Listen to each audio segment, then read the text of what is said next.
বিশ্ব স্বাস্থ্য সংস্থার মতে একজন প্রাপ্তবয়স্ক নারীদের প্রায় 10 থেকে 13 জন নারীর মধ্যে একজন পিসিওএস রোগে আক্রান্ত থাকেন।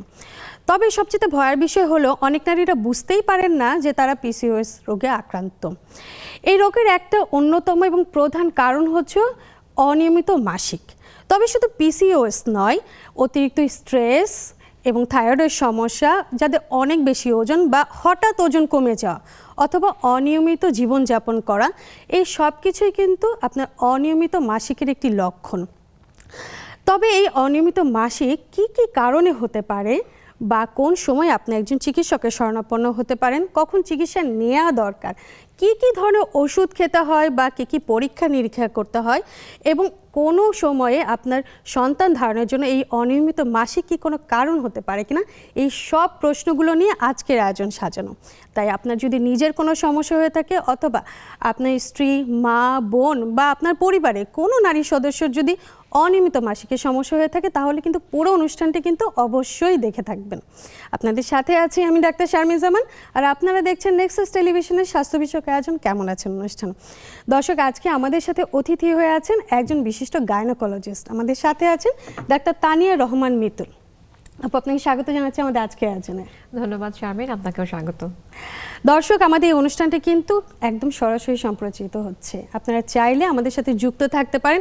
এই গুরুত্বপূর্ণ একটি বিষয় আপনার জীবন পরিবর্তন করতে কিন্তু সাহায্য করবে। তাই আমাদের চিকিৎসককে আপনার জানা বা অজানা অনেক বিষয়গুলো নিয়ে কিন্তু আপনারা প্রশ্ন করবেন এবং জানবেন সেই উত্তরগুলো। আমরা অনুষ্ঠান আজকে শুরু করি, যেখানে আমরা কথা বলবো যে অনিয়মিত মাসিক। আমরা জানি কিন্তু আমাদের নারীদের জীবনের প্রত্যেক মাসের একটা সাইকেল হচ্ছে নিয়মিত মাসিক হওয়াটা, কিন্তু এটাকে আমরা কখন যে কোন পর্যায়ে গিয়ে অনিয়মিত বলবো? আমরা আসলে মাসিকের যে সাইকেলটা বলি ওটা হচ্ছে বলা হয় যে 21 দিন থেকে 38 দিনের ভিতরে যদি মাসিকটা হয় তাহলে সেটাকে আসলে আমরা নিয়মিত বলবো। আচ্ছা, এর মাঝখানে যদি কোনো গন্ডগোল হচ্ছে, এর চেয়েও কম হয়ে যায় কিংবা 38 দিনের চেয়ে বেশি হয়ে যায়, তখন আমরা সেটাকে বলবো যে অনিয়মিত মাসিক। আচ্ছা, এটা কি মানে 1 মাস বা 2 মাস পরে যদি কারো হলো বা হচ্ছে সাইকেলের পিরিয়ডটা যদি কমে যায়, সেই ক্ষেত্রে কি এটাকে অনিয়মিত বলা হবে? হ্যাঁ, অবশ্যই। যেমন আপনি বলছিলেন যে পলিসিস্টিক ওভারিয়ান সিনড্রোমের কথা, যেটা পিসিওএস আমরা আগে বলতাম, এখন নতুন এটা নাম হয়েছে মানে পলি এন্ডোক্রাইন মেটাবলিক ওভারিয়ান সিনড্রোম। নামটা চেঞ্জ হয়েছে কারণ এটা একটা মেটাবলিক সিনড্রোম। তো ওখানে দেখা যায় এখানে যেটা দেখা যায় যে মাসিকটা 2-3 মাস ধরে হচ্ছে না, এবং যখন শুরু হচ্ছে তখন আর বন্ধ হচ্ছে না।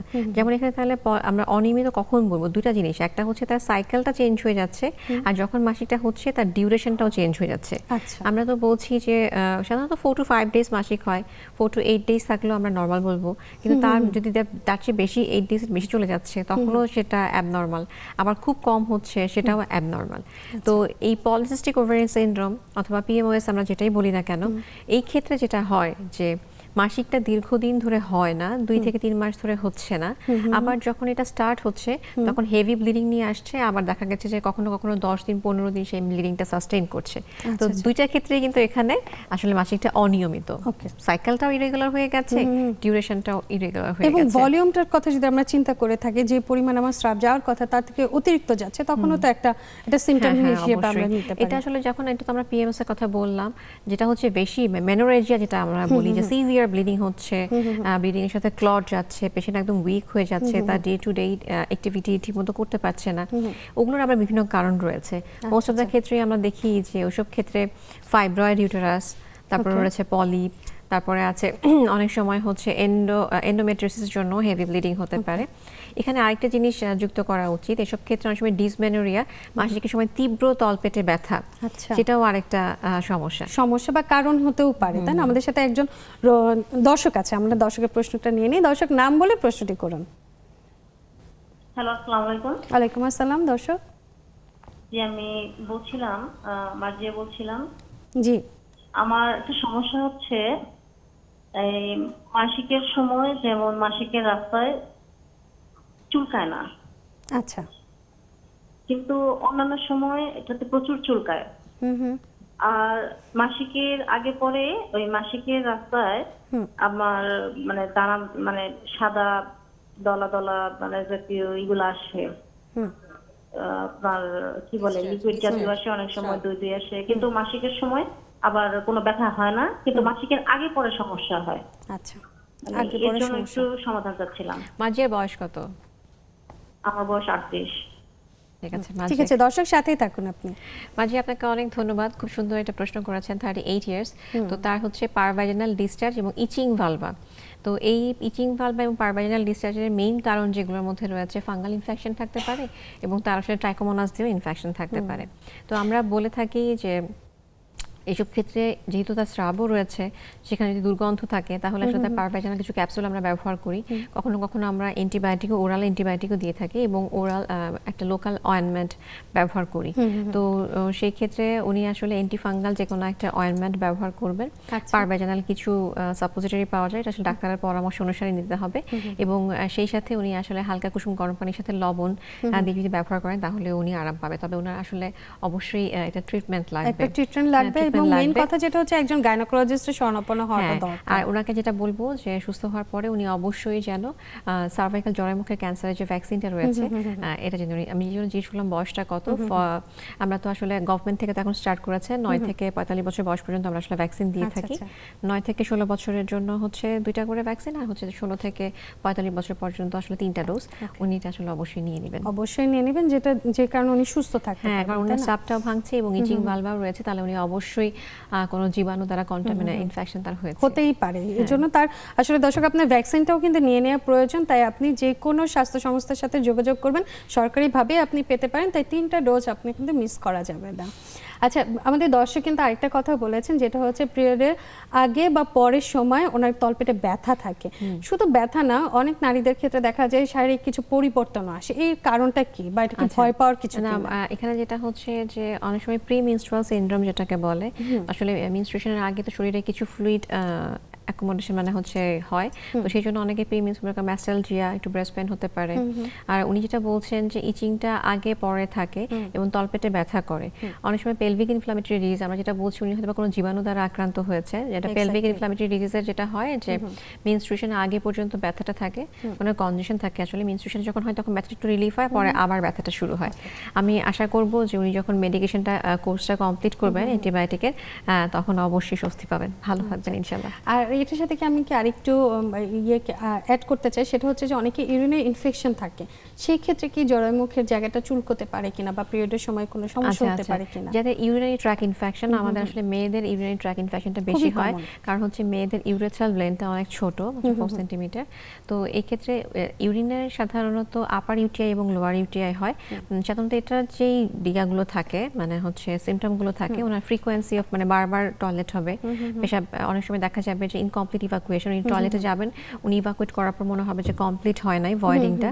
আবার যখন যদি আপার ইউটিআই হয়ে যায়, যদি আরো কমপ্লিকেটেড হয়, তখন দেখা যায় যে সিভিয়ার মানে ওনার জ্বর আসবে, 104 থেকে 5 ডিগ্রি জ্বর। কিন্তু আমাদের লোয়ার ইউটিআই আমরা বেশি পাই যে ফ্রিকোয়েন্সি অফ মেচুরেশন, ইনকমপ্লিট ভয়েডিং। তো তখন আমরা যেটা করি ইউরিনের একটা কালচার করে তাকে আসলে আমরা অ্যান্টিবায়োটিক মেডিসিনটা দিয়ে থাকি। এখন খুব ভালো ভালো মেডিসিন রয়েছে, সেগুলো দিলে উপকার পাওয়া যায়। আর তবে এখানে যেটা করতে হবে যে কালচার অনুসারে, কালচার সেনসিটিভিটি অনুসারে আসলে অ্যান্টিবায়োটিকটা খেতে হবে এবং ডোজটা অবশ্যই ডিউরেশনটা কমপ্লিট করতে হবে। এখানে আপনার সাথে আমি একটু যুক্ত করি, কারণ আমাদের প্রত্যেকটা মানুষের একটু অভ্যাস আছে, কোনো একটা সমস্যা হলে আমরা ডিসপেন্সারিতে চলে যাই, সেখান থেকে ওষুধটা নিয়েই খাওয়া শুরু করি, যে কারণে অ্যান্টিবায়োটিকগুলো আমাদের শরীরে আর কাজ করতে চায় না, তাই না? হয়ে যাচ্ছে। হ্যাঁ, এই কারণে আসলে কালচার সেনসিটিভিটি টেস্টটা, এটা যেটা চিকিৎসকরা দিয়ে থাকেন, এটা করা খুব বেশি গুরুত্বপূর্ণ। আরেকটা কথা একটু জানতে চাই আপনার কাছে, সেটা হচ্ছে যে আমরা তো অনিয়মিত মাসিকের কথা বলছি, তো এখানে যারা বয়সন্ধিকালে শুরু হচ্ছে, যেসব ছোট মানুষদের, ছোট কিশোর বয়সে, তাদের ক্ষেত্রে কি অনিয়মিত হওয়ার কি সম্ভাবনা বেশি থাকে? আচ্ছা, এটাকে যেটা হচ্ছে পিউবার্টি মেনোরেজিয়া নামে একটা কথা রয়েছে। আমরা যদি মাসিকের সাইকেলটাকে ভাগ করি, একটা হচ্ছে ছোট বয়সে, রিপ্রোডাক্টিভ এজে এবং প্রি মেনোপজাল, এই 3টা সময় 3 ভাবে আসলে ইরেগুলারিটিসটা আসে। পিউবার্টি মেনোরেজিয়া যেটা হয় যে দেখা যায় যে মাসিকটা স্টার্ট হয়েছে এবং প্রথম দিকেই তার হেভি ব্লিডিং থাকে অনেকের আবার যেটা হয় যে ব্লিডিং হয়েছে, আবার কমপ্লিট হয়েছে, আবার 2-3 মাস ধরে ব্লিডিংটা হচ্ছে না। তো আমরা এই জায়গাটা একজন দর্শকের প্রশ্নটা নিয়ে নেই, তারপরে আমরা এটা শুনবো। দর্শক নাম বলে প্রশ্নটি করুন। আমার নাম শিলা। বিয়ের বয়স 7 বছর হয়েছে। বিয়ের পর থেকে মাসিক অনিয়মিত হয় আর বাচ্চাও কনসেপ্ট করতেছে না। আপনার বয়স কত? আমার বয়স 23 বছর। 23 23 বছর। আপনার ওজনটা কেমন, উচ্চতা কেমন? আমার ওজন হলো 63 কেজি। উচ্চতা? উচ্চতা 5 ফুট। 5 ফুট 63 কেজি ওজন। আপনার শরীরে কোথাও কি অবাঞ্ছিত লোম রয়েছে? না, আচ্ছা, আপনার কতদিন পর পর মাসিকটা হয়? আগে হয়তো 2-3 মাস পর পর, এখন ঔষধ খাওয়ার পরে মানে নর্মাল ওষুধটা খাওয়ার পরে এখন হয়ই না। ঔষধ খাইলে হয়, না খাইলে হয় না। অনেক ধন্যবাদ। আমরা আপনার উত্তরটি দেওয়ার চেষ্টা করছি। জি, দর্শক সাথেই থাকুন। আমরা বলছিলাম যে আসলে পলিসিস্টিক ওভারিয়ান সিনড্রোম কিংবা পিএমএসটা অনেক বেশি বেড়ে গেছে। তো উনি যেটা বললেন যে দেখেন ওনার কিন্তু 2-3 মাস ধরে মাসিক হয় না এবং 7 বছর হয়ে গেছে উনি কনসিভও করছেন না। তো এই ক্ষেত্রে যেটা হয় এখানে আবার এবং তার ওজনটাও কিন্তু 5 ফিট অনুসারে তার 63 কেজি, একটু বেশি। হ্যাঁ তার 55 কেজি যদি হয় তো সেক্ষেত্রে সেটা ঠিকঠাক। হচ্ছে স্ট্যান্ডার্ড হয়। তো যারা আসলে এই মেটাবলিক সিনড্রোমে ভুগেন তাদের দেখা যায় যে ওজনটা অনেক বেশি বেড়ে যায়, মাসিকটা ইরেগুলার হয়। আমি তাকে জিজ্ঞেস করেছি শরীরে বিভিন্ন জায়গায় অবাঞ্ছিত লোম আসে, ঘাড় একটু কালো হয়ে যায়, এটাকে আমরা অ্যাকান্থোসিস নিগ্রিকেন্স বলি। তাদের আসলে ইনসুলিন রেজিস্ট্যান্স থাকে এবং তাদের দুইটা হরমোনের খুব গন্ডগোল হয়ে যায়, এফএসএইচ এবং এলএইচ। এফএসএইচটা বেশি থাকার কথা সেটা কমে যায়, এলএইচটা কম থাকার কথা সেটা বেড়ে যায় এবং পুরুষদের যে হরমোনটা সেটা শরীরে বেশি বেড়ে যায়। তো এই ক্ষেত্রে যেটা হয় যে প্রতি মাসে মাসে যে একটা ডিম্বাণু আসলে মানে ফোটার কথা তো সেটা তার ক্ষেত্রে বড় হওয়ার জন্য যে হরমোন এফএসএইচ সেটাতে পর্যাপ্ত থাকে না। তো তাদের ডিমগুলো অনেক ছোট ছোট থাকে এবং অনেকগুলো ডিম চলে আসে, কোনো ডিমটাই আসলে হয় না, কার্যকর হয় না। তাহলে হচ্ছে ডিম্বাণুটা আসলে ওভুলেশন যেটাকে আমরা বলি, ডিম্বাণু যে রাপচার হয়ে বের হওয়া সেটা আসলে হয় না। তো যেহেতু সেটা হচ্ছে না তো তাহলে দেখা যাচ্ছে যে আসলে কনসিভ করছে না এবং তার অ্যানোভুলেটরি সাইকেল যেহেতু ডিম্বাণু বের হচ্ছে না, তার মাসিটা প্রতি মাসে মাসে হচ্ছে না। তো পরে তখন দেখা যাচ্ছে যে এন্ডোমেট্রিয়াল লাইনিংটা আর ওই হরমোনটা ধরে রাখতে পারে না, তখন একটা শেডিং হয়, ওটা হচ্ছে মেনস্ট্রুয়েশন হিসেবে আমরা ভাবি। তো এই ক্ষেত্রে উনি পলিসিস্টিক ওভারিয়ান সিনড্রোম হওয়ার সম্ভাবনা বেশি। তো সেই ক্ষেত্রে ওনাকে যেটা করতে হবে, এই ক্ষেত্রে যেটা মজার ব্যাপার যে যদি ওজনটা যদি 5 to 7% কমিয়ে আনা যায়, দেখা যায় যে মাসিকটাও অনেক সময় রেগুলার হয়ে যায়, আবার কনসিভও করেন। তো উনি যদি 63 কেজি আছেন, উনি তো অনেক ভালো, আমরা অনেক সময় দেখি পিসিওএস এর 100 কেজি 90 কেজি এরকম ওজন থাকে এবং ওজনটা কমাতে খুব কষ্ট হয়। ওজন কমানো নিয়ে আমি কথা বলবো, এখন নতুন অনেক মডার্ন টেকনিক এসেছে।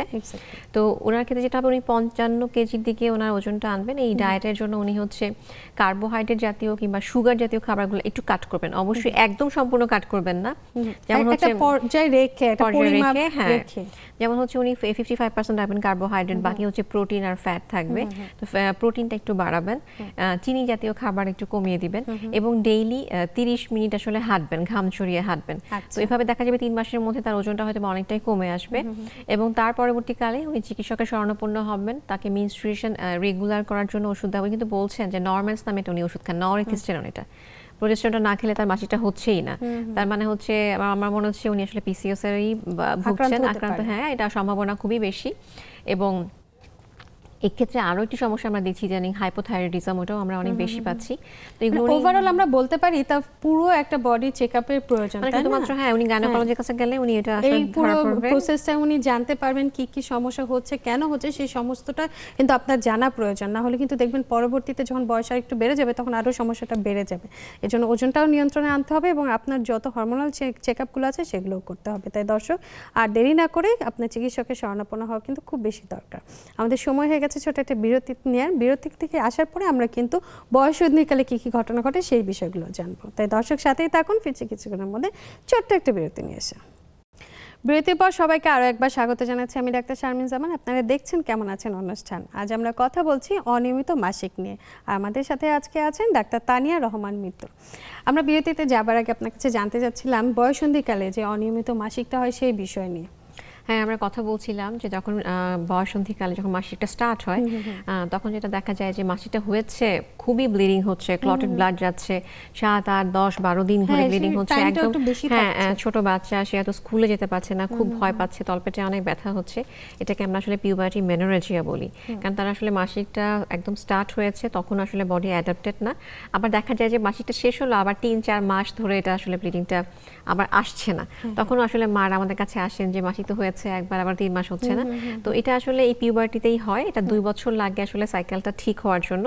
তো যখন এত বেশি মেনোরেজিয়া হয় তখন আসলে আমরা তাকে কিছু সাপোর্ট দিই, যেমন হচ্ছে ট্রানএক্সামিক অ্যাসিড নামে একটি ওষুধ আছে, তো সেটা আমরা দিই, সেটা হচ্ছে 500 মিলিগ্রাম, কখনো কখনো আমরা 3টা দিই, একদম 6টা পর্যন্ত ডেইলি কিংবা 8টা পর্যন্ত দেওয়া যায়, 1 গ্রাম করে 6 আওয়ারলি। যখন এটাতে যদি কন্ট্রোল না হয় তখন আসলে আমাদের মাসিটাকে রেগুলার করার জন্য হরমোন করতে হয়, যেটা উনি অলরেডি কিন্তু একজন পেশেন্ট বলেছেন, তিনি হচ্ছে নরথিস্টেরন নেন কিংবা মেড্রক্সিপ্রোজেস্টেরন, এই ওষুধগুলো দিয়ে আমরা 2 বছর পর্যন্ত তাকে সাপোর্টে রাখি।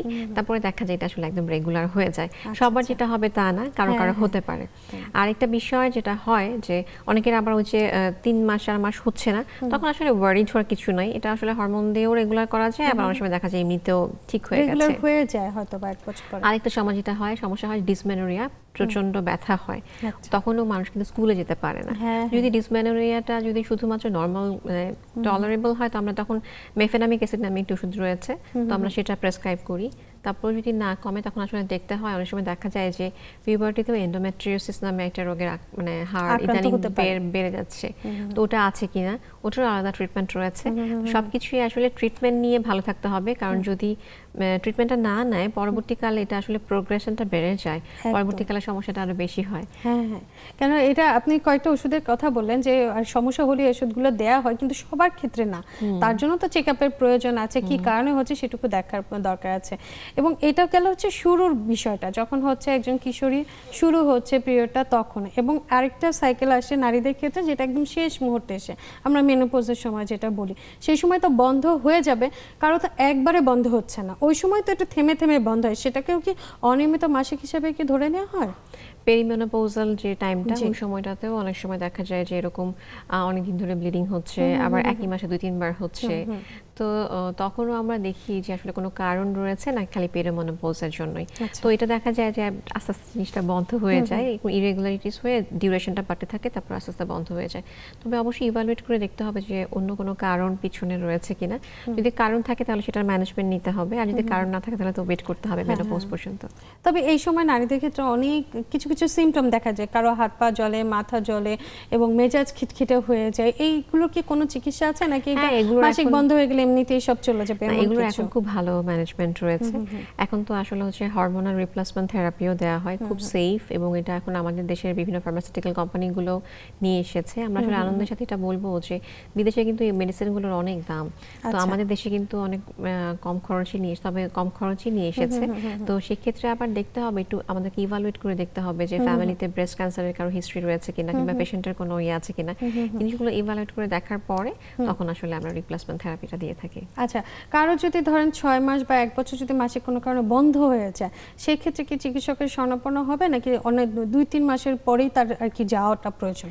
আমরা আসলে যেটা বলি যে যখন মাসিটা বন্ধ হয়ে যায় তখন আসলে এন্ডোমেট্রিয়ামটা মোটা হয়ে যায়, এন্ডোমেট্রিয়াল একটা হাইপারপ্লাসিয়া হয়, তো 3 মাসের বেশি যদি বন্ধ থাকে তাহলে তো অবশ্যই সেই জিনিসটা ইভালুয়েট করতে হবে। এখন মাসিক বন্ধ হওয়ার বিভিন্ন কারণ, একটা হচ্ছে প্রেগন্যান্সি থাকতে পারে, অথবা হচ্ছে তার মেনোপজে বন্ধ থাকতে পারে, আর ছোট বাচ্চাদের ক্ষেত্রে যেটা হয় যে ওদের তো তখন মাসিক হয় না তার আগ পর্যন্ত।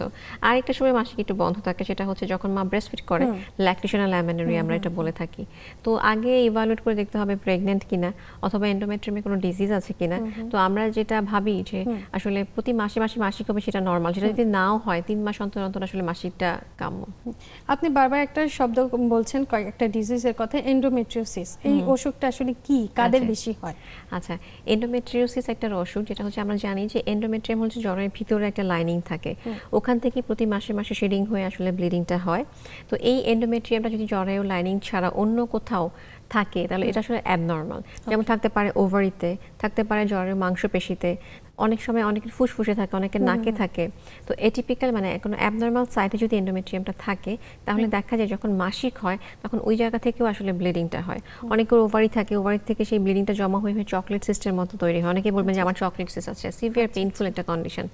যার জ্বরের মাসেল রয়েছে তার অ্যাডেনোমায়োসিস হতে পারে, ওখানে জমে জমে রক্তগুলো জমে জমে হয়।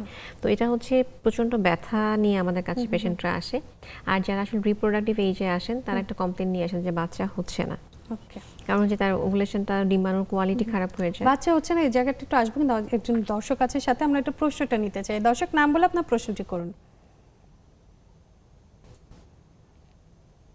দর্শক নাম বলে প্রশ্নটি করুন। ওয়ালাইকুম আসসালাম। আমি হ্যাঁ, আমি রিনা নসুন্দি থেকে বলছি। আমার মেয়ের বয়স 15 বছর 7 মাস। জি। এর প্রথম রেগুলার মাসিক হইতো, এখন 3-4 মাস পরেও হয় না। এক ডাক্তার দেখাইছি, ডাক্তার একটা ওষুধ দিতে, খাওয়ার পরে হইছে, পরে আর এখন আবার 1 মাস হয়ে গেছে, আর হয় না। আচ্ছা, কোন প্রশ্ন করবেন? আপনার ওজন, বাচ্চার ওজন কত আর উচ্চতা কত? 51 কেজি। তার বয়স কত যেন বললেন? 13 বছর? 15 15 বয়স বছর। 15 বছর 8 মাস। 15 বছর 8 মাস, 53 কেজি ওজন। আর উচ্চতা? উচ্চতা 5 ফুট 3 ইঞ্চি। আচ্ছা, মুখে কোনো ব্রণ টোন রয়েছে? ব্রণ রয়েছে কিংবা ঘাড়ের সাইডে কালো হয়ে যাচ্ছে এমন ব্রণ কিছু? নাই, গালের দিক দিয়ে একটু কালো হয়ে গেছে। জি জি জি, ঠিক আছে, আপনাকে অনেক ধন্যবাদ। জি, দর্শক সাথেই থাকুন। অলরেডি কিন্তু আমরা জেনে গেলাম যে তার কিন্তু ঘাড়ের সাইডে কালো হওয়া শুরু করেছে, তার মানে ইনসুলিন রেজিস্ট্যান্স রয়েছে। এটাও আসলে পলিসিস্টিক ওভারিয়ান সিনড্রোমে হবে। এখন পলিসিস্টিক ওভারিয়ান সিনড্রোমের ক্ষেত্রে যেটা হচ্ছে, এই অসুখটা একদম ভালো হবে না, কিন্তু এটা আসলে কন্ট্রোলে রাখতে হবে। কন্ট্রোলে রাখতে হবে, এটা ডায়াবেটিসের মতো, এটা মেটাবলিক সিনড্রোম। তো এই ক্ষেত্রে যেটা করতে হবে, এই বাচ্চাকে আসলে প্রথম থেকে যেটা আমরা জেনে যদি যাই, ডায়াগনোসিস হয়ে যায়, আমরা ভাবছি যে এটা পলিসিস্টিক ওভারিয়ান সিনড্রোম কিংবা পিএমএসই হবে। তো সেই ক্ষেত্রে তার ওজনটা আসলে নিয়মিত কন্ট্রোলে রাখতে হবে। ঠিক আছে? তো তার বয়স, তারপরে হচ্ছে তার উচ্চতা, সবকিছু মিলিয়ে একটা স্ট্যান্ডার্ড বিএমআই করে তার উচ্চতাটা, মানে ওজনটা ঠিকঠাক করে সেই পরিমাণ ওজন রাখতে হবে। তো এই ওজনের জন্য তো আসলে ডায়েট কন্ট্রোল ছোট বয়সে তার গ্রোয়িং এজ। হ্যাঁ, তো এখানে ডায়েটটা খুবই সেন্সিটিভ, তাকে তার গ্রোথটাও ঠিক রাখতে হবে, আবার তার ওজনটাকে কন্ট্রোল রাখতে হবে। এখানে সবচেয়ে ভালো উপায় যেটা হবে যে এক্সারসাইজ, এবং সে খেলাধুলা করতে পারে, যেমন স্কিপিং করতে পারে, এটা এক ধরনের এক্সারসাইজ। সে হাঁটতে পারে, খেলতে পারে, বল খেলতে পারে।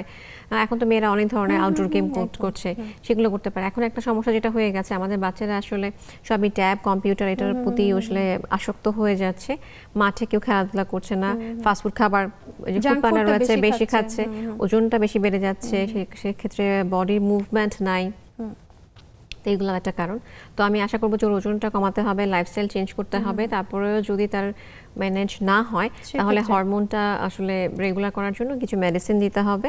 তো দেওয়ার পর আশা করি আসলে সে ভালো থাকবে। আমরাও আশা করি যে সে দ্রুত সুস্থ হয়ে যাবে।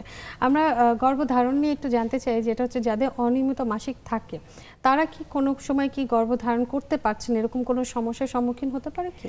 আসলে আমরা এখন দেখছি যে ইনফার্টিলিটি বা সাফার্টিলিটি যেটাই বলি না কেন, বন্ধ্যাত্ব অনেক বেশি বেড়ে গেছে।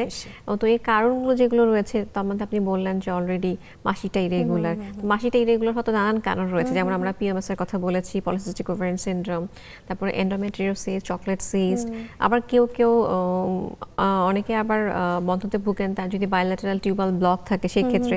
আবার দেখছি যে ছেলেদের শুক্রাণু কাউন্টও কমে যাচ্ছে, কোয়ালিটিও খারাপ হচ্ছে। এসব নানান কারণে আসলে ছেলে মেয়ে দুই পক্ষেরই কারণ থাকে, আবার কোনো ক্ষেত্রে কম্বাইন্ড কারণ থাকে, কোনো ক্ষেত্রে আবার আনএক্সপ্লেইন থাকে। এই কারণগুলোতেও ওনারা আসলে বন্ধ্যাত্বে ভুগে থাকেন। কিন্তু আমরা এখন আশার মানে সাথে বলছি যে বন্ধ্যাত্বের কারণ ইভালুয়েট করে নানান আধুনিকতম চিকিৎসা আসলে এখন বাংলাদেশে পসিবল। হ্যাঁ, এবং হচ্ছে অনেক সময় আমরা ওষুধ দিয়ে থাকি, অনেক সময় মানে একটার পর একটা স্টেপ বাই স্টেপ, কখনো ইনজেকশন, কখনো আইওআই, কখনো আইভিএফ, তো করে কিন্তু বাচ্চা কনসিভ করছে। যেমন কারণ বেড়েছে, বন্ধ্যাত্ব বেড়েছে, মডার্ন ট্রিটমেন্টের সুবিধাটাও বেড়েছে, সেটা বাংলাদেশেই সম্ভব হচ্ছে, তাই না? আমাদের সাথে আরেকজন দর্শক আছে, আমরা একটু দর্শকের প্রশ্নটা নিতে চাই। দর্শক নাম বলে প্রশ্নটি করুন। আমার নাম রোজিনা, আমি ঢাকা থেকে বলছি। জি রোজিনা, আমি একটু ম্যাডামের সঙ্গে কথা বলতে চাচ্ছি। জি রোজিনা, শুনতে পাচ্ছি। হ্যালো, জি প্রশ্নটি করুন। হ্যাঁ, আমার 11 বছর বিয়ে হয়েছে, এখন পর্যন্ত বাচ্চা কনসেপ্ট করি নাই। আমি অনেক চিকিৎসা করেছি, ল্যাপারোস্কোপি করেছি, আইইউ করেছি, এমনিতে অনেক ওষুধ খাইছি, তারপরে বাচ্চা কনসেপ্ট করি নাই। 6-7 মাস মাসিক হয়, ওই প্রতি মাসের ডেটেই দেখা যাচ্ছে একেবারে অল্প 1 দাগ 2 দাগ করে হয়, কিন্তু বেশি হয় না। এটা এখন সমস্যা, এটা দেখা যাচ্ছে। আর এই 1-1.5 বছর ধরে আমার চিকিৎসা এখন বন্ধ আছে আর কি, আমি আর চিকিৎসা করি না। রোজিনা, আপনার বয়স কত? আমার বয়স 38। আচ্ছা, বয়স একটু বেড়ে গেছে। রোজিনা, আপনি আসলে অনেক ট্রিটমেন্ট করিয়েছেন, সিরাম এএমএইচ কি দেখা হয়েছে আপনার? এএমএইচটা কত? দর্শক শুনতে পাচ্ছেন? জি জি, হ্যালো, হ্যাঁ, আপনার এএমএইচটা কত কি বলতে পারবেন? মানে ডিম্বাণুর যে কাউন্ট থাকে, ওটা তো নিশ্চয়ই পরীক্ষা করা হয়েছে। না ম্যাডাম, এটা আমি এখন বলতে পারবো না। আচ্ছা আচ্ছা ঠিক আছে। ঠিক আছে, দর্শক সাথেই থাকুন আপনি। আসলে বয়সটা এখানে খুব গুরুত্বপূর্ণ একটি গুরুত্বপূর্ণ ফ্যাক্টর। একটা 38 বছর হয়ে গেছে, উনি অলরেডি আসলে ট্রিটমেন্টও নিয়েছেন। তো ওনার আসলে এমএইচটা দেখতে হবে যে ডিম্বাণু কাউন্ট কেমন রয়েছে। উনি আসলে আইইউআই পর্যন্ত করেছেন, তার মানে হচ্ছে উনি ইন্ডাকশনও নিয়েছেন, আইইউআইও করেছেন। তো আসলে এক্সাক্ট ফ্যাক্ট মানে ফ্যাক্টর কোনটা কাজ, ওনার আসলে কোনটা রিজন, এটা তো আসলে উনি বলতে পারছেন না। তো এই ক্ষেত্রে যদি সবকিছু ওনার আইইউআই পর্যন্ত যেয়ে থাকে তাহলে ওনার আসলে আইভিএফ লাগবে। তো এখন দেখা গেছে যে ঢাকা মেডিকেল কলেজ, পিজি হাসপাতাল এগুলোতেও কিন্তু কম খরচে আইভিএফ করা হচ্ছে। তো আমি আশা করব যে উনি যদি ওখানে পিজি হাসপাতাল কিংবা হচ্ছে ঢাকা মেডিকেল কলেজের রিপ্রোডাক্টিভ এন্ডোক্রাইনোলজি ডিপার্টমেন্টে দেখা করেন, উনি আসলে ভালো ফলাফল চিকিৎসা পাবেন। পেতে পারেন। 38 বছর বয়সে প্রেগন্যান্সি সম্ভব অনেক ক্ষেত্রেই হচ্ছে, কারণ নরমালি হচ্ছে যে সে প্রেগনেন্ট হচ্ছে, উনার তারপরে হয়তো আসলে একটু help হ্যাঁ লাগবে। একটু হেল্প লাগবে, কারণ ট্রিটমেন্ট গুলো তো স্টেপ বাই স্টেপ সবগুলো আছে। আইভিএফ এখনো খুব বাংলাদেশে অনেকটা সহজ হয়ে যাচ্ছে, যেটা বলছেন যে আমাদের চিকিৎসক যে ঢাকা মেডিকেল কলেজে যদি আপনি একটু যোগাযোগ করেন তাহলে কিন্তু এই সুবিধাটা আপনিও নিতে পারেন। আমাদের সময় হয়ে গেছে ছোট একটা বিরতি নিয়ে। দর্শক সাথেই থাকুন, ফিরছি কিছুক্ষণের মধ্যে ছোট একটা বিরতি নিয়ে এসে। বিরতির পর সবাইকে আরো একবার স্বাগত জানাচ্ছি। আমি ডাক্তার শারমিন জামান, আপনারা দেখছেন কেমন আছেন অনুষ্ঠান। আজ আমরা কথা বলছি অনিয়মিত মাসিক নিয়ে, আর আমাদের সাথে আজকে আছেন ডাক্তার তানিয়া রহমান মিতুল। আপু, এবার একটু জানি যে আসলে অনেক ক্ষেত্রে দেখা যায় নারীদের আপনার এমার্জেন্সি পিল খেতে হয়, হঠাৎ করে খাচ্ছে, কেউ খুব বেশি খাচ্ছে ঘন ঘন। এটা কি মাসিক অনিয়মিত হওয়ার কোনো একটা কারণ? অবশ্যই, কারণ হচ্ছে নরমাল পিলের তুলনায় অনেক হাই ডোজে হরমোন থাকে এমার্জেন্সি পিলে। তো আসলে এটা দেখা যাচ্ছে অনেকে, আমি এমনও দেখেছি যে বছরকে বছর উনি মাসে মাসে এমার্জেন্সি পিলই খেয়ে যাচ্ছেন, এর মধ্যে মাসিকটা ইরেগুলার হয়ে যায়। যেহেতু এত হাই ডোজের হরমোনটা আসলে দেওয়া হয়, তখন তার আসলে তার বডির যে হরমোন সেটা আসলে ইরেগুলার হয়ে যায় এবং সেই থেকে আসলে ইরেগুলার মেনস্ট্রুয়েশন হতে বন্ধ্যাত্ব পারে। কি একটা কারণ এরকম হতে পারে যারা এমার্জেন্সি পিল বেশি নিচ্ছেন? বন্ধ্যাত্ব হয়তো বা হবে না, কিন্তু হচ্ছে যদি বছরকে বছর নেন তখন তো পুরো সাইকেলটাই ইরেগুলার হয়ে যাবে। হ্যাঁ, তো সেই ক্ষেত্রে তো প্রবলেম হতেই পারে। অনেকে আছেন যে জানেনই না, মানে হচ্ছে ইমার্জেন্সি, শুধুমাত্র ইমার্জেন্সি, সেটা বছরে একবার দুবার তিনবার হতে পারে, কিন্তু প্রতি মাসে বা একবার, মানে এক মাসেও কেউ দুবার তিনবার নিচ্ছেন সেরকমও হতে পারবে না। আচ্ছা, থাইরয়েডের একটা কমন সমস্যা যেটা নারীদের ক্ষেত্রে বেশি হয়, যে থাইরয়েডের কারো কমছে কারো বাড়ছে। আমরা জানি যে এটা হচ্ছে গর্ভধারণ করতেও খুব বড় একটা কারণ হতে পারে না, যদি এটার হরমোনের যদি। এখন তো বিভিন্ন রিসার্চ বলছে যে বাংলাদেশে প্রায় 3.5 কোটি হাইপোথাইরয়েডিজমের রোগী আছে। তো হাইপোথাইরয়েডিজম হলে যেটা হয় যে মাসিকটা কমে যায়, ওজনটা বেড়ে যায়, সেই ক্ষেত্রে আসলে ওভুলেশন সমস্যা হয়, কনসিভ করে না, কনসিভ করলে মিসক্যারেজের হার বেশি। যদি হাইপোথাইরয়েডিজম থাকে অনেক সময় বাচ্চা প্রতিবন্ধী হওয়ার সম্ভাবনাও থাকে। তো আমরা যেটা জানি যে থাইরয়েডের একটা মান রয়েছে 4.5 এর উপরে গেলে হাইপোথাইরয়েডিজম বলা হয়। কিন্তু যারা প্রেগন্যান্ট, তারা হচ্ছে যারা কনসিভ করতে চাচ্ছে তাদের ক্ষেত্রে আবার মার্কারটা একটু কমে আসবে, এটা 2.5 এর নিচে আসলে রাখতে হবে। তো এখন আমরা হাইপোথাইরয়েডিজমের কারণে অনেক বন্ধ্যাত্ব পাচ্ছি, এবং এটা একটু ভয়েরও বিষয় যে যদি আবার থাইরয়েড হরমোনটা কন্ট্রোল না থাকে, মিসক্যারেজের চান্সও বেশি থাকে, বেড়ে যায়। কিন্তু আবার সুখের খবরও রয়েছে, খুব কম দামে আসলে লিভোথাইরক্সিন যে হরমোনটা, এটা আসলে বিভিন্ন কোম্পানি বাংলাদেশে খুবই স্বল্প মূল্যে, এটা কিন্তু আসলে খালি পেটে, অনেকে আবার খাচ্ছেন, দেখা যায় যে খালি পেটে খান না, খালি পেটে খেতে হবে। ওষুধটা খাওয়ার একটা নিয়ম আছে, হ্যাঁ, খালি পেটে খেতে হবে, মর্নিং ডোজ থাকে সাধারণত, এবং খাওয়ার আধা ঘন্টা 1 ঘন্টার মধ্যে কোনো খাবার খাবেন না, তাহলেই দেখা যায় খুব সুন্দর কন্ট্রোল হয়। তো আমরা দেখি যে একদম খুব ড্রাস্টিক একটা ভালো রেজাল্ট পাই আমরা, যে এই এত কম দামে একটা ওষুধ দেওয়ার মাধ্যমে থাইরয়েড হরমোনটা কন্ট্রোলও হয়, কনসিভও করে, আবার দেখা যায় যে প্রেগন্যান্সি যে মিসক্যারেজের হার সেটাও অনেকটা কমে যায়।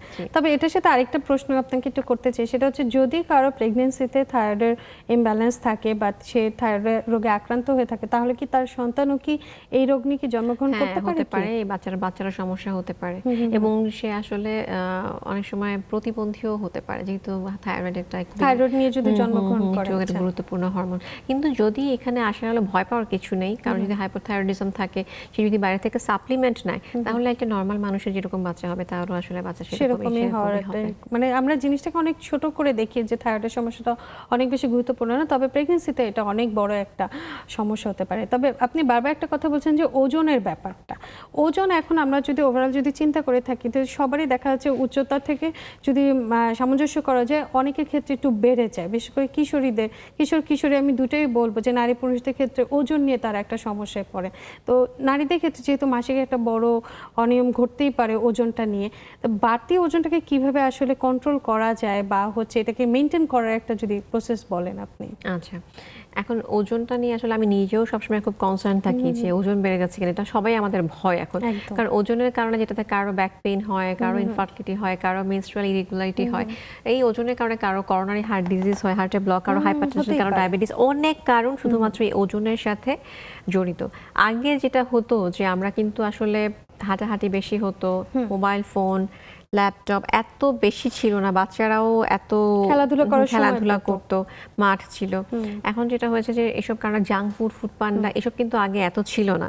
শারমিন, আপনি দেখেন যে আমরা কি আগে এত জাঙ্ক ফুড, আমরা যখন স্কুলে পড়তাম আমরা কি এত জাঙ্ক ফুড খেয়েছি কিনা? না, না, আমরা আমাদের সময় কিন্তু একটু অন্যরকম ছিল যে জাঙ্ক ফুডের ইয়েটাকে, কেননা এখন সবাই অ্যাভেলেবেল ডেলিভারির জন্য কিন্তু জাঙ্ক ফুড অনেক বেশি নিচ্ছে, বাইরে তাই না? যেতে হয় না, ঘরে বসে কিন্তু ঘরে বসে এসে পাচ্ছে। তো এই ক্ষেত্রে আমাদের যেটা করতে হবে যে ওজনটাকে কন্ট্রোল করার জন্য প্রথমে যেটা হবে যে ডায়েটটাকে নির্বাচিত করতে হবে, যে কেমন হবে সেই খাবারটার মধ্যে কার্বোহাইড্রেট অবশ্যই থাকবে, কিন্তু সেটা পরিমিত থাকবে একটা মেজারমেন্ট পর্যন্ত। তারপরে যেটা হচ্ছে যে এখন যে সফট ড্রিঙ্কস গুলো থাকে এগুলোতে প্রচুর পরিমাণে পানি মানে সুগার থাকে, তো ওগুলো একটু কমিয়ে আনতে হবে।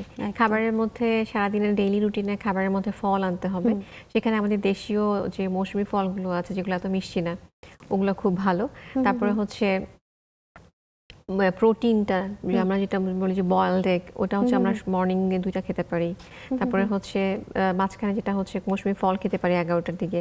ভাত খাওয়ার সময় আমরা আসলে 1 পিস মাছ কিংবা 1 পিস মাংসের জায়গায় 2টা চিকেন, 2টা মাছ খেতে পারি, ভাতটা সেখানে একটু কমিয়ে আনতে পারি, সাথে অনেকটুকু সালাদ, ভেজিটেবল এবং ডাল নিতে পারি। আরেকটা জিনিস যেটা আমি মেনটেন করি নিজে, যে আমি আসলে ইভিনিং স্ন্যাক্সের সাথেই আমার আসলে ডিনার মিউটা একসাথে, মাগরিবের আজানের পরে আমি খাবার খেয়ে ফেলি, তারপরে চেম্বারে একবারে যাই। তারপরে রাত 11টা, অনেকে দেরি করে খান, ওটা আসলে হজম হয় না, প্লাস হচ্ছে ফ্যাটটাও বেশি অ্যাকুমুলেট হয়। লেট নাইটে যেটা আমরা খাই, ডিনারটা করে থাকি। যদি ঘুমানোর আগে আপনার খুব বেশি ক্ষুধা লাগে, আপনি হয়তো 1 গ্লাস দুধ খেতে পারেন, অথবা ইসবগুলের ভুসি গুলিয়ে খেতে পারেন, ওটা আসলে খুব ভালো কাজ, হালকা কিছু একটা খেতে পারেন। তো ওই ডিনারটাকে যদি আসলে খুব তাড়াতাড়ি 8টার মধ্যে কমপ্লিট করা যায়, সেটা একটা ভালো জিনিস। এখন তো এখানে গেল যে আমরা সুগার কাট করলাম, কার্বোহাইড্রেট কমিয়ে আনলাম, প্রোটিন বাড়ালাম, ফাইবার বাড়ালাম। এখন আমাদেরকে করতে হবে এক্সারসাইজ। এখন ডেইলি 30 মিনিট অ্যাটলিস্ট, এবং হচ্ছে সপ্তাহে 5 দিন 30 মিনিট করে, মানে 150 মিনিট এক্সারসাইজ থাকতেই হবে। সেটা হচ্ছে খুব জোরে হাঁটা হতে পারে, অথবা কোনো জিমে গিয়েও এক্সারসাইজ হতে পারে, অথবা আপনি ঘরেও স্কিপিং করতে পারেন কিংবা অন্য কিছু করতে পারেন। কিন্তু আসলে যেটা বললাম যে ডেইলি 30 মিনিট এটা আসলে থাকতেই হবে। এরপরেও দেখা যায় যে যারা অনেক বেশি ওবেস হয়ে গেছেন, 110 কেজি, 100 কেজি, 90 কেজি, তো তাদেরকে আমরা বলি যে ওজন কমিয়ে আসতে, কিন্তু আসলে খুব হেল্পলেস ফিল করেন ওনারা। তো সেই ক্ষেত্রে এখন বিভিন্ন মেডিকেশনও এসেছে, যে FDA অ্যাপ্রুভড ইনজেক্টেবল কিছু ড্রাগও এসেছে, এটা তাদের ক্ষেত্রে যারা আসলে মরবিড ওবেসিটিতে ভুগছেন, অনেক বেশি ওজন। তো সেই ক্ষেত্রে ওগুলো আসলে FDA অ্যাপ্রুভ, আমি যেটা বলেছি, ওগুলো আসলে আমরা এখন প্রেসক্রাইব করছি, এবং দেখা যায় যে ওনাদের সপ্তাহে 1 কেজি, মাসে 4 কেজি ভাবে ওজন কমছে। কিন্তু যেহেতু ব্যাপারগুলো খুবই সেন্সিটিভ এবং নতুন ড্রাগ, এগুলো আসলে সম্পূর্ণ ডাক্তারের মনিটরিং এর মধ্যে থেকেই ওষুধগুলো নেওয়া উচিত। তবে অনেকে কিন্তু ওষুধ নিতে চান না, সেক্ষেত্রে দেখা যাচ্ছে এখন সোশ্যাল মিডিয়াতে যেরকম খুব বেশি হার্বাল ওষুধের একটা ট্রেন্ড চলছে, যে হার্বাল ওষুধ খেলে ওজন কমে যাচ্ছে, শরীরে মেদ কমে যাচ্ছে। এটা তারা ভিডিওর মাধ্যমে দেখাচ্ছে যে শরীরে মেদ ঝরে যাচ্ছে, সেখানে কিছু চা বা কফিও থাকতে পারে যে সেটা খেলে তার মেদ কমে যাচ্ছে, ওজন কমছে। এই জায়গাটা কি আসলে কাজ করে? এখন সোশ্যাল মিডিয়াতে তো এখন এক তো রং ফর্সাকারী ক্রিম, আর হচ্ছে যে ওজন কমানোর ওষুধ। এখন হচ্ছে এটার ভিতরে আসলে কোন ইনগ্রেডিয়েন্টটা রয়েছে আমরা তো আসলে জানি না। যেমন হচ্ছে যেইগুলো ফার্মাসিউটিক্যাল কোম্পানি যে ওষুধগুলো নিয়ে এসেছে, ওগুলো তো FDA অ্যাপ্রুভড হয়ে, বাংলাদেশের যে ড্রাগ অ্যাডমিনিস্ট্রেশন সেগুলো অ্যাপ্রুভড হয়ে, তারপর আমরা সেই মেডিসিনটা জানি যে এইটার মধ্যে এটা আছে, অর্গানিক দিচ্ছে, ন্যাচারাল ফর্মেটে। আসলে হচ্ছে এখন এটার মধ্যে অর্গানিকই তো কোনো একটা ম্যাটেরিয়াল দিয়ে তো আসলে ওজনটা কমছে। এখন আপনি যদি বলেন যে এই চাটার মধ্যে একটা কিছু আছে, এটার ভিতরে একটা কিছু কি আছে সেটা তো আমি জানি না, এখন সেটার সাইড ইফেক্ট কি হতে পারে, সেটা ইফেক্টটা হলে আমরা আসলে কিভাবে ম্যানেজ করব, ভেরি ডিফিকাল্ট। তো আসলে একদম অন্ধের মতো এরকম আসলে করা উচিত না। অনেক কমপ্লিকেশনও দেখা যাচ্ছে এগুলোর কারণে, অনেকে লিভার ডিজিজ, কারো কিডনি সমস্যা, এগুলো নিয়ে কিন্তু আবার আমাদের কাছে আসছে। তো সেগুলো খুবই ডিফিকাল্ট। এখানে আমরা জানিও না কি খেয়ে আসলে কমপ্লিকেশনটা হয়েছে, তার ম্যানেজমেন্টটা বের করাও আসলে কঠিন হয়ে যায়, খুব বেশি কঠিন। তো এগুলা বিষয়ে আসলে খুব অ্যাওয়ার হওয়া উচিত। আরেকটু জানি যে সেটা হচ্ছে যে অনেকে দ্রুত ওজন কমাতে চান, দেখা যাচ্ছে যে 1 মাসে আমি 10 কেজি 20 কেজি ওজন কমিয়ে দিচ্ছে, এটা কি স্বাস্থ্যকর কিনা? কখনোই না। এটা কখনো এরকম স্বাস্থ্যকর না, কিটো ডায়েটও স্বাস্থ্যকর না। এগুলো নানান কমপ্লিকেশন আসলে রোগীরা ফেস করছেন। আমরা কিছুদিন আগে শুনেছি যে পেশেন্ট মারাও গেছে এরকম চ্যাট জিপিটি থেকে ডায়েট মেডিসিন মেডিসিন নিয়ে নিয়ে। ডায়েট চার্ট তো ফলো করে। এটা আসলে উচিত না। এটার সাথে আরেকটা জিনিসও করে, অনেকে বিভিন্ন রকম খাবার স্কিপ করে দেন, যে কোনো একবেলার Milk খাবারও skip অনেকে করেন, স্কিপ করেন। দেখা যাচ্ছে প্রোটিন খাবার একদমই খাওয়া যাবে না, কার্বোহাইড্রেট একদমই খাওয়া যাবে না, এভাবে একটু অনেকে এগুলো ডায়েট করা চার্ট যাবে না আসলে, তৈরি করেন। এটা করা যাবে এটা না। কোনোটাই আসলে স্বাস্থ্যসম্মত না, তাই না? দর্শক সাথে থাকুন, ছোট একটা বিরতি নিয়ে আবার ফিরে আসছি। বিরতির পর সবাইকে আরো একবার স্বাগত জানাচ্ছি। আমি ডাক্তার শারমিন জামান। আপনারা দেখছেন কেমন আছেন অনুষ্ঠান। আমরা আজ কথা বলছিলাম অনিয়মিত মাসিক নিয়ে, আর আমাদের সাথে আজকে আছেন তানিয়া রহমান মিতুল আপু। আমরা অনুষ্ঠানে একদম শেষ পর্যায়ে এসেছি। এখন আপনার কাছে আমি কিছু সত্য মিথ্যা কিছু প্রশ্ন রাখবো, সেগুলো শুধু উত্তর দিবেন যে সত্য এবং মিথ্যা নিয়ে। অনিয়মিত মাসিক মানেই বন্ধ্যাত্ব। অনিয়মিত মাসিক বন্ধদের একটি কারণ, কিন্তু সেটা আসলে সমাধানযোগ্য। আচ্ছা, পিসিওএস হলে কখনো মা হওয়া যায় না। সবচেয়ে মজার ব্যাপার হচ্ছে ইনফার্টিলিটি যত কারণ রয়েছে তার মধ্যে পিসিওএস একটি অন্যতম, কিন্তু পিসিওএসই সবচেয়ে বেশি কনসিভ করে।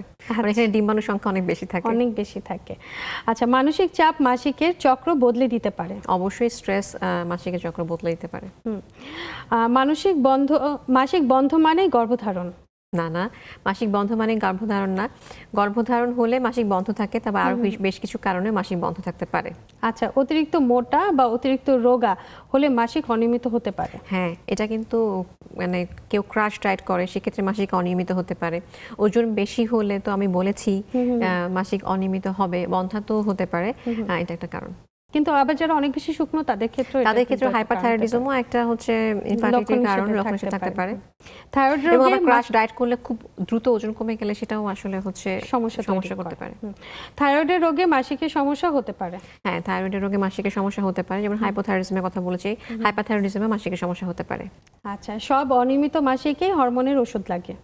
সব অনিয়মিত মাসিকে হরমোনের ওষুধ লাগে না, আমরা বলেছি, কিন্তু ডায়েট কন্ট্রোল, লাইফস্টাইল, ওজন কমানোর মাধ্যমেও কিন্তু আসলে এটা রেগুলার করা যায়। আবার স্ট্রেস কমানোর মাধ্যমে যাদের মানে যে কারণ, সেই কারণটা আসলে সমাধান করতে হবে, ইভালুয়েট করাটাও আসলে দরকার। জন্ম নিয়ন্ত্রণ বড়ি বন্ধ করার পর কিছুদিন মাসিক অনিয়মিত হতে পারে। হ্যাঁ, কারণ জন্ম নিয়ন্ত্রণ বড়ি যখন আমরা খাই তখন কিন্তু একদম পুরো সাইকেলটা কিন্তু হচ্ছে জন্ম নিয়ন্ত্রণ বড়ি হরমোনের উপর ডিপেন্ডেন্ট হয়ে যায়। যদি এটা সেফ, কিছুদিন হয়তো বা ছাড়লে হয়তো বা কিছুটা ইরেগুলেটরি হতে পারে, সেটা আবার রেগুলার হয়ে যায়। আচ্ছা, মাসিকের অনিয়মকে বছরের পর বছর অবহেলা করা ঠিক? না, অবশ্যই না। মাসিকের অনিয়মিত মাসিক এক হচ্ছে বেশি ব্লিডিং হলে এনিমিয়া হবে, এনিমিয়া থেকে শরীরে অক্সিজেন সাপ্লাই কমে যায়, এনিমিক হার্ট ফেলিয়ার পর্যন্ত হতে পারে। আবার যদি মাসিক একদম কমে যায়, 3 মাস 4 মাস 5 মাস যদি হচ্ছে এন্ডোমেট্রিয়াম শেডিং না হয়, সেক্ষেত্রে এন্ডোমেট্রিয়াল হাইপারপ্লাসিয়া হয়, ওখানেও কিন্তু ডিজিজ হতে পারে। তো বেশি হোক কম হোক দুটারই ম্যানেজমেন্ট নিতে হবে, দুটো থেকে পরবর্তীকালে আর নানান ধরনের জটিলতা হতে পারে। নিয়মিত ব্যায়াম অনেক ক্ষেত্রে মাসিক নিয়ন্ত্রণে সাহায্য করতে পারে। হ্যাঁ, নিয়মিত ব্যায়াম অবশ্যই মাসিক রেগুলার করতে সাহায্য করে। নিয়মিত ব্যায়ামের মাধ্যমে আমাদের বডির ওয়েট কন্ট্রোল থাকে। এই যাদের পলিসিস্টিক ওভারিয়ান সিনড্রোম কিংবা পলি এন্ডোক্রাইন মেটাবলিক সিনড্রোম যেটাই বলি না কেন থাকে, সেটা রেগুলার হয়ে যায়, সেক্ষেত্রে আসলে মাসিকটা অনেক ক্ষেত্রে রেগুলার হয়ে যায়। মাসিক কতদিন দেরি হলে চিকিৎসকের পরামর্শ নেবেন? মাসিক যদি ইরেগুলার হয়ে যায়, কারো যদি 21 থেকে 38 দিনের চেয়ে 21 দিনের কম সাইকেল কিংবা কখনো 38 দিনের চেয়ে বেশি সাইকেল, তখনই চিকিৎসকের শরণাপন্ন হয়ে কারণ ইভালুয়েট করে চিকিৎসা নিতে হবে। অবশ্যই। স্ট্রেস নাকি খাবার, কোনটি বেশি প্রভাব ফেলে? দুটোই। কোন বয়সে অনিয়মিত মাসিক বেশি দেখা যায়?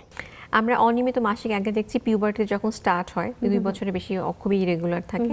আবার দেখা যায় যে যারা রিপ্রোডাক্টিভ এজে আমাদের কাছে আসেন, ওরা আসলে আমাদের কাছে ইরেগুলারিটি অনেক সময় বন্ধ্যাত্ব নিয়ে আসেন, তখনও আমরা পাই। আবার দেখা যায় পেরিমেনোপজ, ওই সময়টাতেও আসলে ওই যে মেনোপোজে যাওয়ার আগ মুহূর্তে তখনও ইরেগুলারিটি হয়। আচ্ছা, কোন পরীক্ষা সবচেয়ে বেশি করা হয়? কোন পরীক্ষাটা? রোগীরা নিজেরাই আমাদের কাছে আল্ট্রাসোনোগ্রাফি করে নিয়ে আসেন, এটাই বেশি করা হয়। মাসিক অনিয়মিত হলে প্রথম করণীয় কি? মাসিক অনিয়মিত হলে যদি তিনি মানে বিবাহিত হন, অবশ্যই এটা প্রেগন্যান্সি টেস্ট করা উচিত যে তিনি প্রেগন্যান্ট কিনা। তো প্রেগন্যান্ট হলে এক ধরনের ম্যানেজমেন্ট, প্রেগন্যান্ট হলে তো প্রেগন্যান্সি কন্টিনিউ করার জন্য ম্যানেজমেন্ট, আর যদি প্রেগন্যান্ট না হন তখন কারণটা ইভালুয়েট করে তার ম্যানেজমেন্ট। কোন খাবার বেশি উপকারী? কোন খাবারটা? আমি যেটা বলবো যে সব খাবারই, সব উপাদানই আমাদের শরীরের জন্য প্রয়োজন। কার্বোহাইড্রেট, প্রোটিন, স্নেহ জাতীয়, ভিটামিন, মিনারেলস, পানি, কোনোটাই কিন্তু আমরা বাদ দিতে পারবো না। একদম সুষম খাবার মানে সবগুলো উপাদানই থাকবে, কিন্তু সেটা হতে হবে পরিমিত। একদম। কোন অভ্যাসটি সবচেয়ে বেশি ক্ষতি করছে? কোন অভ্যাসটা? একদম কোনো এক্সারসাইজ নাই, শুধু জাঙ্ক ফুড খাচ্ছি, অনেক স্ট্রেস, রাত জাগছি, সকালবেলা ঘুম থেকে উঠছি না, দেরি করে ওঠা, অনেক দেরি করে ওঠা, রাতের বেলা ঘুম নাই, মোবাইল খালি স্ক্রলিং করছি, রিলস টিকটক দেখছি, আর হচ্ছে নো এক্সারসাইজ। এটা আসলে ঠিক না। আচ্ছা, কখন এটি জরুরি সমস্যা হয়ে যায়? কখন এটি জরুরি সমস্যা হয়ে যায়? যখন ওবেসিটি হবে, ওবেসিটি থেকে তো নানান ধরনের সমস্যা হবে, ডায়াবেটিস হবে, কোলেস্টেরল বাড়বে, হার্টে ব্লক হতে পারে, বন্ধ্যাত্ব হতে পারে, হাইপারটেনশন হতে পারে, অনেক কিছু হতে পারে, অনেক কিছু বডির মানে আরো আমরা যে অঙ্গগুলোকে আমরা জানি সেগুলো সবকিছু, এবং হরমোনের ব্যালেন্সটাকেও ইমব্যালেন্স। ইভেন দো ঘুমের সময় যাদের ওজন 100 কেজি 110 কেজি, স্লিপ অ্যাপনিয়া, ওটাও হতে পারে। তো সমস্যা সব শেষ নেই আসলে। মানে ছোট একটা থেকে বড় কিছু হতে সময় লাগছে না। আচ্ছা, শেষ মুহূর্তে আপনার কাছে একটু জানি যে সেটা হচ্ছে যে নারীদের তো আসলে বিয়ের একটা সময় বা তারা যদি প্রস্তুতি নেয় যে এখন তিনি একটা নতুন জীবনে শুরু করতে যাচ্ছেন, সেই সময় যদি কারো অনিয়মিত মাসিক থেকে থাকে তাহলে তো একরকমভাবে সে চিন্তা করবেন বা পরিকল্পনা করবেন, বা বন্ধ্যাত্ব অনেকটা বেড়ে গেছে সেটা দিক যদি চিন্তা করে কোন বয়সটাকে একজন নারী প্রেফার করবে যে তার পড়াশোনা, তার ক্যারিয়ার লাইফ সব কিছুকে মেনটেন করার পরও সে যদি বিবাহ করতে চায় তাহলে এই বয়সটাকে সে প্রেফার করবে বেশি?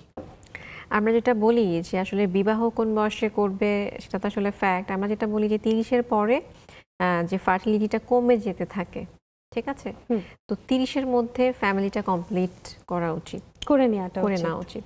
তো সেই ক্ষেত্রে হতে পারে 25 to 30, এটা খুব ভালো সময়, পড়াশোনা কমপ্লিট হলো, ফ্যামিলিও তৈরি করার একটা পর্যাপ্ত সময়। কারণ নারী শরীরটা কি ওই সময় কি ঠিক থাকে, মানে কে ভালো থাকে। 30 করতে? থেকে 32 বছরের মধ্যে আমরা বলবো যে ফ্যামিলি কমপ্লিট করার জন্য তখন ডিমের কোয়ালিটি সবচেয়ে বেশি ভালো থাকে, তারপরে আস্তে আস্তে সংখ্যা এবং তার গুণগত মান দুটোই আসলে কমতে থাকে।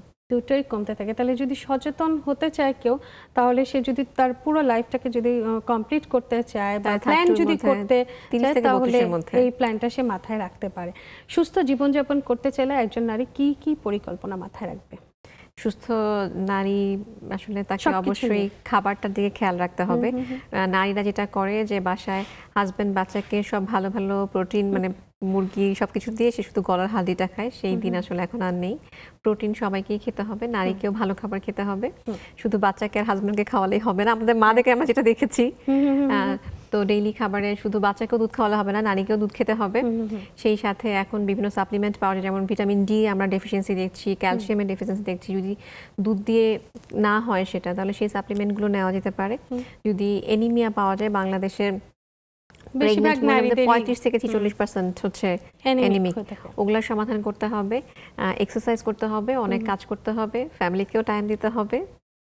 এগুলো সবকিছু মেনটেন করে একজন নারী আসলে সুস্থ থাকতে পারেন। আসলে আমরাও এটা বিশ্বাস করি যে যদি তাকে একজন নারী যদি চিন্তা করে যে আমি তার পড়াশোনা, ক্যারিয়ার এবং আমার সংসার সবকিছু একসাথে মেনটেন করতে চাই, তাহলে কিন্তু আমরা এইভাবে কিন্তু পরিকল্পনাটা করতে পারি। আপনাকে অসংখ্য ধন্যবাদ, আমাদের এত সুন্দর একটা আয়োজনে আপনি এসেছেন এবং সময় দিয়েছেন। শারমিন, আপনাকে ধন্যবাদ, নেক্সাস টেলিভিশনকে ধন্যবাদ এবং দর্শকদেরকেও ধন্যবাদ।